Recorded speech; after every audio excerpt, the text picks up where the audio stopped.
thank you, Rosina. Thanks for joining us here today to talk about your success story. How are you doing?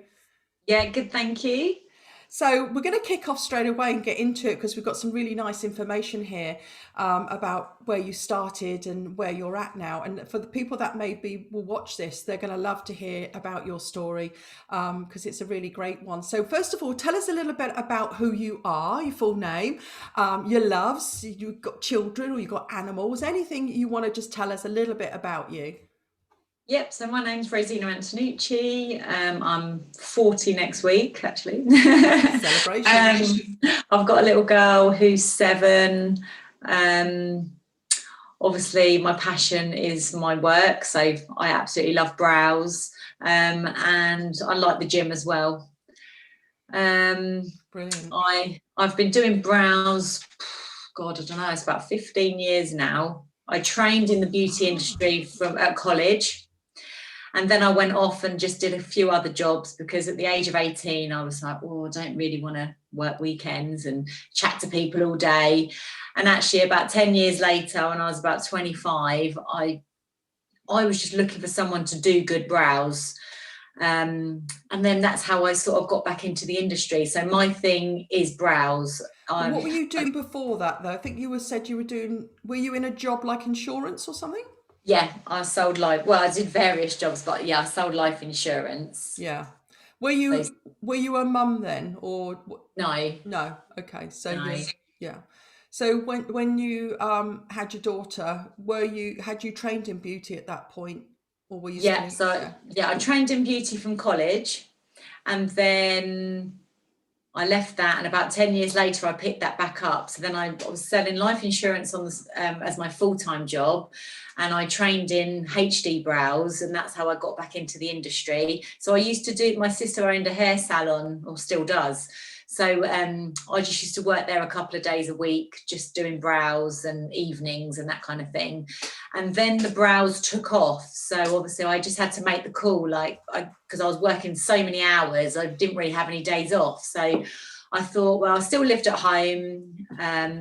Financially, I was okay. My sister helped me out with the rent and stuff, and my parents obviously helped me out too. So, yeah, I gave up my full-time job, and I obviously Ooh, started doing the brows. yeah. And to be honest, I never looked back.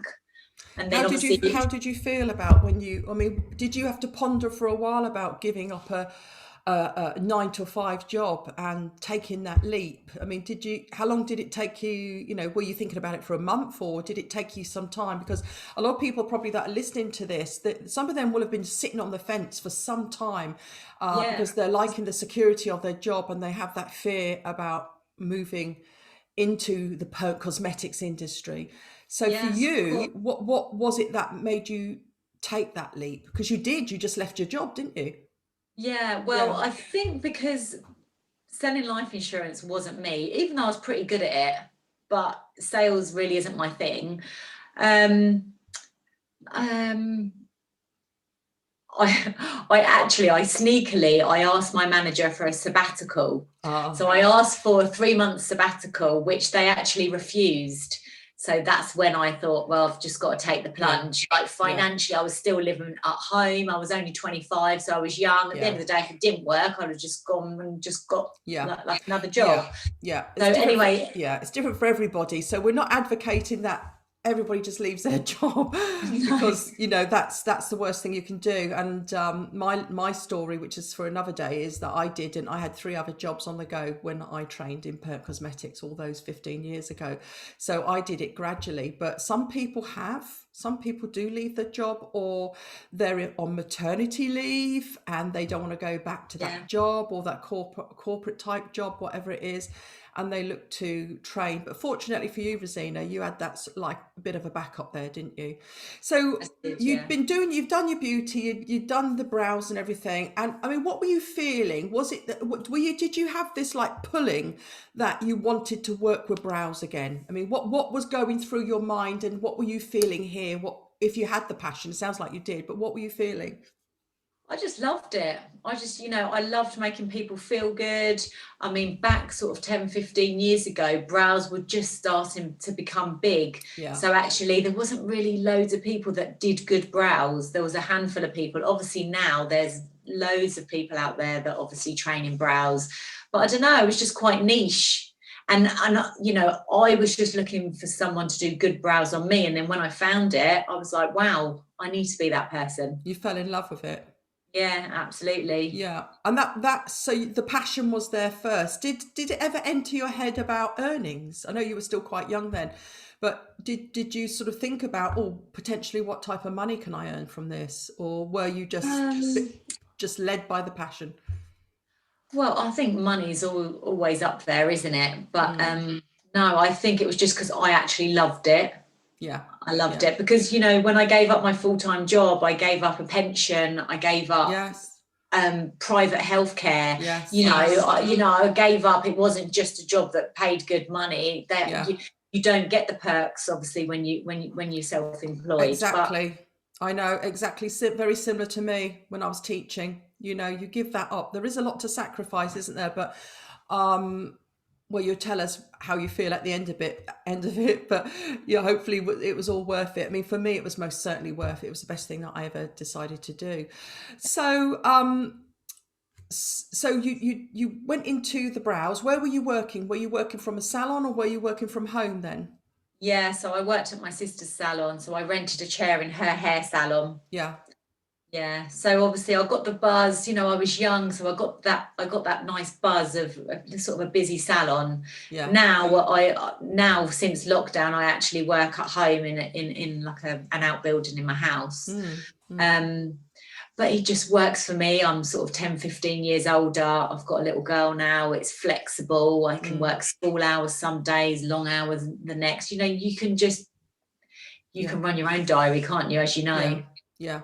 And obviously anybody that's thinking about working from home in the perm cosmetics industry, you can do that. It's just that you do need to ensure that the course you go on really inform you about how you should be set up, infection control, health and safety. And also you need to contact your council, don't you? And get them to check out whereabouts in your house you're working from, inside the house or on the outside. Yours is on the outside, isn't it? You've got a nice little pod, haven't you? Yeah, the council obviously comes around and checks it all. So yeah. And that works for you. Well, that gives you so much flexibility. How old's your daughter? She's 7. 7. Oh, she's still so young, so she needs mama around a lot, doesn't she? So you get to pick her up from school? Yeah, I always do school drop-offs, and then I pick her up 3 days a week, and then obviously I have help the rest of the time. And I kind of work now. I work every other weekend, so it's a nice. You've got a great balance. It's a nice balance, yeah. Yeah. That's really good. I think that will interest a lot of people to know that that is possible. When you're your own boss, it doesn't mean that you have to work 80 hours a week unless you really want to. But I mean, how many hours a week would you say you work, roughly? God, without counting, I wouldn't. But you work every day apart from every other Saturday. Oh yeah, absolutely, yeah. So I was going to say, I do try to take Mondays off, but obviously that hasn't happened recently because the demand's high. It's catching up, isn't it, with the COVID? Yeah. I mean, won't dwell on the COVID bit too much, but it's something that is worth just tapping into right now for those of people that are listening to your success story. With the COVID has affected most services and product-based businesses, but we were just chatting beforehand, weren't we? And although all those months, like myself, we were not treating clients, and nor were you, but when the doors were opened, then you had that loyalty there, didn't you? You had all those clients come back to you. Absolutely, yeah. Feel really lucky that actually we're in an industry that we are wanted. People miss us when we're not around. We make people feel good, and I think that's all part of it, isn't it? Yeah, it is, definitely. And also how you look after them, because I know that you do look after your clients very well. So it's always about the customer journey, isn't it? From the time they meet you, get to know you, have the treatment, and then, they do say that if a client comes back to you 3 times, then a client is for life. That's what they say. As long as you look after them well, take good care of your clients, because it takes some time, doesn't it, to build that. I know you had the salon there, but obviously it takes time to actually build up to 80 or not 100% of client base. Did you do much advertising or marketing, or did you just work from the salon at that point and build it and then? I mean, I was quite lucky because obviously my sister's salon's, is very successful. So because you're on the shop floor, a lot of people are like, oh, what's she doing over there? Yeah, yeah. And that's how I've built my client base. So I've been very lucky that, I had that to start with. Yeah. But then obviously with the semi-permanent makeup, I've built that myself. But obviously that's just from speaking to people. And I've already got a client base there. But also for me, I find social media very powerful, especially Instagram. So that works well for you, doesn't it? Yeah, I get loads and loads of new inquiries through Instagram. What are you doing in particular on the social media Instagram? Are you just putting your pictures on there, doing your hashtags, and how often a day or a week are you working on there to get those clients? Yeah, I mean, on a normal working week before COVID, I'd try and post at least once a day. Yeah. I'm not brilliant with lives, although I know you love a live. I haven't built my confidence up to do that yet. But just posting pictures. And I think for me, it's recommendation. I get, oh, where'd you get your brows done? Oh, they look nice. And then someone messages me, oh, you've done such and such as brows. And really, it's just word of mouth. Yeah, amazing. I mean, it's something I would say for people not to entirely rely upon that, but some people are successful in relying on word of mouth. And we're really lucky in this industry because what we do is so visual, whether it's Perk Cosmetics, as in the brows, the eyes, the lips, or injectables, giving us a little lift. It's so visual. And then when people ask, you tell them. But when I started all those years ago, 15 years ago, before there was even social media or anything like that, my clients didn't talk about it. It was all hush hush. They didn't want people to know. It's a bit like when people have maybe facelifts or plastic surgery.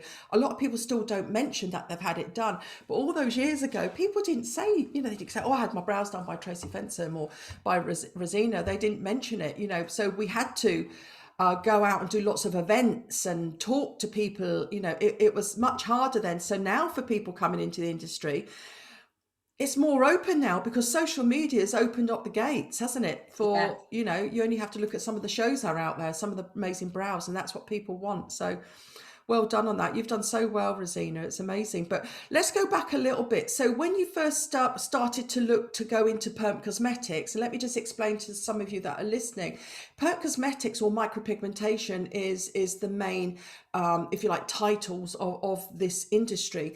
And what falls underneath that is a whole host of different treatments. You've got microblading, which is the manual method. You've got scalp micropigmentation. You've got camouflage, vitiligo. You just got a whole host of other treatments that fall under Perk Cosmetics and micropigmentation. So for you, Rosina, we were chatting a little bit beforehand, weren't we? You love your brows. Obviously, you left your job and you're doing really well. You did the HD brows when that came out many years ago. So what was it that sparked your interest to come into the Perk Cosmetics industry? Well, I've been wanting to do it for a while, but I guess it's just it's a big step, isn't it? I guess financially and, just everything's daunting, really. Were you worried? Did you have fear about doing the training and it wasn't going to be the right type of training? Or did you have fear about, can I do this? Can I really do this? I think the fear was more, can I do this? And actually, I remember doing my first case study after I trained, and I remember it was my sister, and I was just an absolute nervous wreck. Yeah. And obviously she's a hairdresser. She was like, well, why are you so nervous? It's only me. But you just are, because it's so permanent that actually if it goes wrong, you're like, wow, there's kind of no going back. Yeah. Then the more you do, the more confident you get. And the training, for those that are listening, Rosina has trained with me, but initially when she started, you trained somewhere else. We're not going to mention names or say anything about it, but you didn't feel that fulfilled, did you, in terms of the type of training? You thought you'd selected the right one? And I just think there wasn't the support there personally. Yeah. I just felt like, you trained for a couple of days, then you went off and did your own thing. Yeah. It is practice at the end of the day. You have to put the time in. You have to take responsibility, don't you, for that? Yeah. Yeah. There's no magic wand.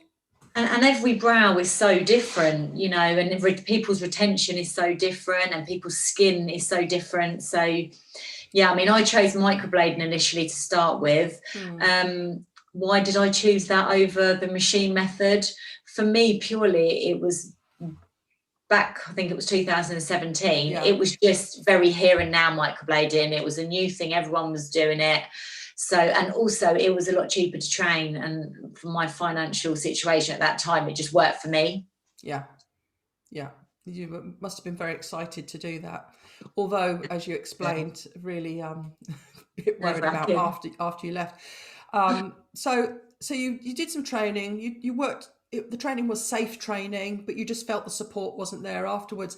For people that are listening, there's a lot of people that come through to us, and when we say we provide excellent support, I think a lot of the time they go, "Oh, that's great." They don't really know at that point, do they, how much support they need? Because you need it, don't you? I mean, what did you need your support for more than anything with the previous company that you trained with? Where did you find that you just didn't fulfill a certain area of the skill or the emotional need that you had? Just everything, really. You kind of trained and then they just let you do, you know, you just went off and did your own thing kind of thing. There was not, I struggled quite a bit with colour. Colour theory for me was like a big thing, as you know, because we've obviously since then we've changed, we've come over to biotech. So yeah, I struggled with that pattern. So extra support would have maybe moved you forward a bit quicker and eliminated some of that tummy churning feeling when you're when you're left to work on your clients. But you got there. I mean, you've done so superbly well, really, really well. And then we met, didn't we? And at Signature Academy, and then you decided to come and do the machine training. Yeah. So just really another string to my bow. Yeah. You know, I could offer, you know, obviously machine method, and I quite liked the powdered brow. Yeah, so, very popular you know, some of my clients that obviously had microblading, you know, a few years on, then I think I'm brave enough to have a powdered brow now. So for me, it's just all works hand in hand, or you can do a little bit of both. Yeah. Yeah. And how long have you been doing the powdered brow now? Was it last year we trained? Last summer, so nearly 2 years. Wow, that's gone quickly. So I know you probably have microblading as your favourite because it's, as you said earlier, you've done it for so long and you feel very comfortable with that. So for people that are coming into microblading or coming into the machine side, I mean, is there any let's say one tip at the moment you would give them when they are looking to choose whether it's microblading or the machine? Well, I guess if you train in the machine, you get to do both, don't you? From the hair strokes point, from the technique point of view, I mean. So you could obviously do hair stroke and powdering on the machine, where microblading, you can do obviously powdering with a microblade, but it's personally, I wouldn't. Yeah. So probably machine, I suppose, if you're yeah. I mean, I also tend to think for people to maybe consider also what type of clients they want to work with, i.e. in age group and what they're likely to ask for. I mean, now in hindsight, you now know, but I suppose at the beginning, did you know? Did you know the age of the client or where they were going to come from, the type of client? Well, I kind of based it on my clientele at that point. So, yeah, because you had the brows and you had the beauty, because you do other beauty things as well, don't you? Just to add into that. So you've got multiple streams of people and income coming into your business. So you're not just about brows, you do the nails. What else do you do? Yeah, I do nails, LVL lashes, injectables now, only in the last year or so. Yeah. So coming into the perm cosmetics industry, obviously you were in the brows industry beforehand, but coming into this industry, do you feel that it's opened up lots of other opportunities for you? I mean, obviously you've done the injectables, but do you sort of see anything in the future? Is there anything else you're looking to training? Yeah, definitely. I mean, as you know, I'd love to train in the lips and the eyeliner. Not quite sure what's holding me back, but something is. part of me is a bit, oh, you know, will I get the demand? I've had my lips done and I love it, but I'm not sure if the demand's there from the clients that I speak to. Yeah, Yeah. I think there is demand, and there is demand for eyeliner, but the demand is always for the brows. You're always looking at, I think, about 70%, maybe 65 to 70%, depending on your location. The demand is always there for your brows.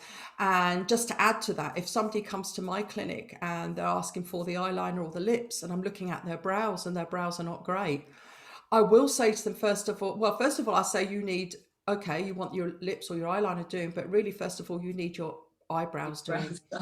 You know, it's no good having a great eyeliner when you've got like really not good looking brows. So I try to change them to that. And more than often they say, okay, I'll have the brows and I have the eyeliner done at the same time. So that's just Right. one angle to think about is, you know, that you will get people asking for them. It's not, if it's not there in front of them, then they don't see it as accessible. That Yeah. makes sense. So yeah, so I would embark on that maybe in the new year. Don't be scared of it. It's great. You got great lips anyway. But yeah, I'd embark on that. But maybe just do one at a time, Rosina. So that's what I'd say to people. You know, you don't have to do it all at once in the training. There are training courses that you can, you know, with us at Signature, you can do the whole Pert Cosmetics, the brows, the eye, and the lips in one course. Or like Rosina's done, she's broken it down. She started off with a microblading. She built up a client base there, been very successful. It's fitted in with her lifestyle. She's earned very good revenue. And then what she's done is invested into then the machine method, haven't you? So Yeah. it's worked. You've done it quite a responsible way in terms of business. But some people do. They just come and they do the whole training all together. So so when I can't even remember how we met. How did we meet? Did you phone call me or something? I can't remember now. Yeah, I think I just actually you were recommended to me, and it was I then obviously looked online at your website. And then what I liked about obviously yourself, Tracy, is that actually you picked up the phone and we had a good chat, and I thought, yeah, I'm really I feeling remember this. now. Yeah. Yeah, I remember you saying, oh, I think And you I think it said, was like Friday night at like 8 o'clock. It wasn't 9 to 5. talk So about being attached to your work. So obviously I'm very passionate about, I mean, from my perspective, if I, you know, some of the big corporate companies, you know, you don't expect to speak to the CEO. You've got a lot of salespeople, but I see this industry as a very personal industry where, you know, you're working on your clients, it's personal, but at the same time, when somebody decides on a training provider and it's a big investment, you know, a decent size investment, then I think that they should speak to either the main trainer, the trainer that's going to be teaching you, and a trainer that's been in the industry a fair amount of time and has done thousands of faces, or they speak to the main director of the business. And I know a lot of my colleagues out there that have got training companies, they're like me. They either speak to me, the head trainer and the director, or they might speak to one of the other trainers. And I think that's important to get a feel, isn't it, for the business overall, really, in terms of what's on offer, really. definitely. And for you, you know, you're always on hand. I've got your mobile. You know, you can't hide. Literally, you're there. Take it to bed with me. Hi, Rosina. Yeah, but that's what you want. It's what you want, isn't it? You know, it's just that back in there. Yeah, and I think, you know, the thing is, in the last few years, what's changed in terms of the support, in terms of support from my perspective as the director of Signature, is the phone support is still there, but there's many times when learners, maybe they've got their manuals and they can't be bothered to look through the manuals to get the answer, so they're pinged lots of messages. So, you know, we've had messages coming in from every single platform, and we've tried to answer them. So what's happened really in the last year is a lot of the support systems, you can always speak to somebody, but there's stuff online now. You know, we've got stuff on the online portal where if somebody's a bit concerned, say, we're not concerned, perhaps they need to just go over the needle theory and see a video on the needle, how the needle's working, rather than going back to their manual. Now we've got those things coming back online. So even since you trained last year with COVID, it's made a lot of businesses pivot and be able to offer maybe even a wider type of support system as well as the phone. But that's what I'd say to learners, is to look for that. What type of support system are you going to get afterwards? And that really, in my opinion, should be the first question that a lot of people ask, rather than just asking about what's the price. I mean, Yeah. price is important, but the support side is crucial, really. I mean, at the end of the day, people are working on skins, so they need a trainer or a company that will give them feedback. You used to send your work over, didn't you? You'd send your work Yeah. over to be critiqued, and would give feedback on. Did that help you, Rosina, when we used to do that? Yeah, definitely. Yeah, Definitely. gave you some extra direction on areas to improve. Yeah, absolutely. So, my other question to you, as we're coming to an end here, I've got lots of questions here for you, but you've covered most of them, and I know that you're heading off for a lovely walk today as well. I don't want Another to keep you walk. too long. So I know we said about one tip though, but if you could give maybe in just a few more in terms of that new person that has the passion and the desire, the main things that they should really look for. You have mentioned support, thank you for that. Yeah. But other now you've got all that experience behind you. The same with your injectables and all the other types of training you've done. What are the first three that you think people should ask when they put that phone call through to somebody, a training company? Or sorry, let's rewind a bit. When they're looking online, first of all, because that's what most people do, don't they? What should they be looking for there? And then what are maybe the next three questions they should, or three or four questions, whatever you want to give, they should ask that trainer or director of the company? Yeah, I mean, I suppose I quite liked the fact that it was just me and you when I was training. So I didn't have to share you with anyone else. So I had your full attention. So I know sometimes you train two people at once, I think, but I was lucky enough just to have you to myself. So I thought that I really benefited from that. And that you are quite flexible. So even though I trained in the hair strokes and the powdering, we broke it down. So you said, look, right, let's master the hair strokes, and then after we'll master the powdering. Yeah. So we broke it down. You were in no rush to get me in and out. Yeah. Obviously my case studies were in, I don't know, 6 weeks of training or whatever it was, but yeah, I felt like, it wasn't rushed, and you're at the other end of the phone. Again, another positive for me is the fact that I could pick the phone up and I didn't have to speak to three people before I got to you. You were there. And I guess, if I needed it, I haven't, but I know if I wanted to come and have a shadow day or a fresher day, I just know you'd be happy to do that. Yeah, we do offer that. I mean, in the training, in the beginner training, there are extra days in there, for people to come back and have a mentor or a refresh day.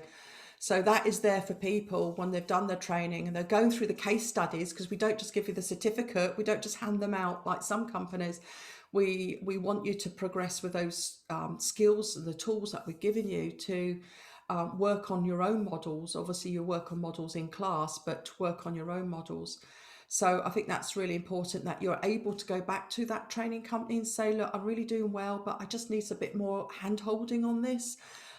That's very important. And I always offer out to people when I know that I can't accommodate everybody, but if I see somebody, because everybody learns differently. I've been teaching for 30 years and I know everybody learns differently, and there's different needs that they have. And just some people need more assistance in grasping the skill. Some people take it very slow. So what I say to people is, if the availability is there, they can come and shadow me for half a day in clinic. Yeah. And I think that particularly the real beginners that have never done anything to do at all in this industry, so that gives them a bit of an insight to actually what it's like, authentically what it's like in clinic, because a lot of people have come on the courses and they don't know. I mean, you've had the fortunate, you've worked in the salon and you've had, you did the brow, so you had that feel about how to look after a client, what to do, how to set up. But there's lots of people that don't. So we do offer that in the training as well. That was a good point. Definitely a good point there.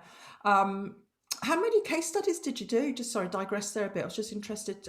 to how many you did in the end on the I think machine. we did. Did we do 6? Yeah, I think the thing is, you'd already had the microblading experience, and your work was so good. Well, I think microblading, when I initially trained, I'm pretty sure I did 12. Yeah, And then I think for you, I think I did 6, but I yeah, remember you saying to me you've picked it up so yeah. You well did. You were that amazing. you felt that maybe I didn't need quite as many. Yeah, But that was a few yeah. years ago now, so I can't quite remember.